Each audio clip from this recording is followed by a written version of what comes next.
Ok, merci Daniel Bilali. En tout cas, vous regarderez probablement Heroes, qui est la série américaine aux États-Unis qui fait un carton. Cette semaine, son producteur et créateur Tim Kring était à Paris. L'occasion d'une rencontre avec deux jeunes scénaristes français avides de connaître les recettes d'un succès. Julien Dugast.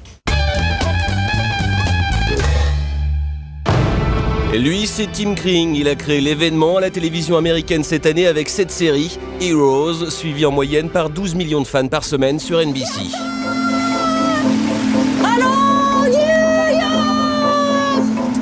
Lui, c'est Cédric Salmon et lui, c'est Frédéric Asmar. Ils développent en ce moment deux séries qu'ils ont conçues, l'une pour France 3, l'autre pour M6. Évidemment, les Américains ont beaucoup à nous apprendre en matière de séries. Du coup, allez hop, masterclass d'un producteur-créateur chevronné à deux jeunes scénaristes Frenchies. Sometimes I look in the mirror and I'm not sure it's me that I'm seeing.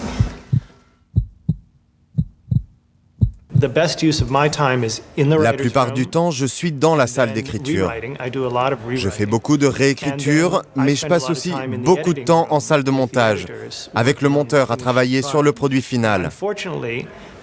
Mais malheureusement, il y a tellement de choses à faire, j'utiliserais mal mon temps si je le passais sur le tournage. Parce que la série doit être écrite chaque semaine. Et comme on dit, il faut nourrir le monstre.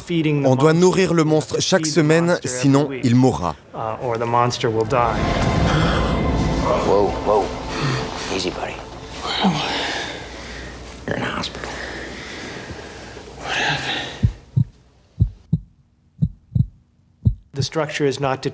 La structure d'un épisode n'est pas définitive tant que l'on n'est pas sorti de la salle de montage. Parfois, en montage, on prend une scène supposée être dans la 5e partie pour la mettre dans la première. On en prend une de la 3e partie pour la mettre dans la 5e. Parce qu'il y a plusieurs histoires, parfois 5 dans un même épisode. Et la plupart d'entre elles sont interchangeables. Here's my advice, if you'll indulge me. Just keep things light and fun as long as you can. Dans une série, les histoires s'achèvent très rapidement. Et si on sait où on veut aller, on risque d'arriver trop vite à la fin. Chaque jour, nous regardons les images tournées la veille. Et en les voyant, on peut s'apercevoir que deux personnages vont bien ensemble. Alors on se dit, associons-les et voyons ce que ça donne.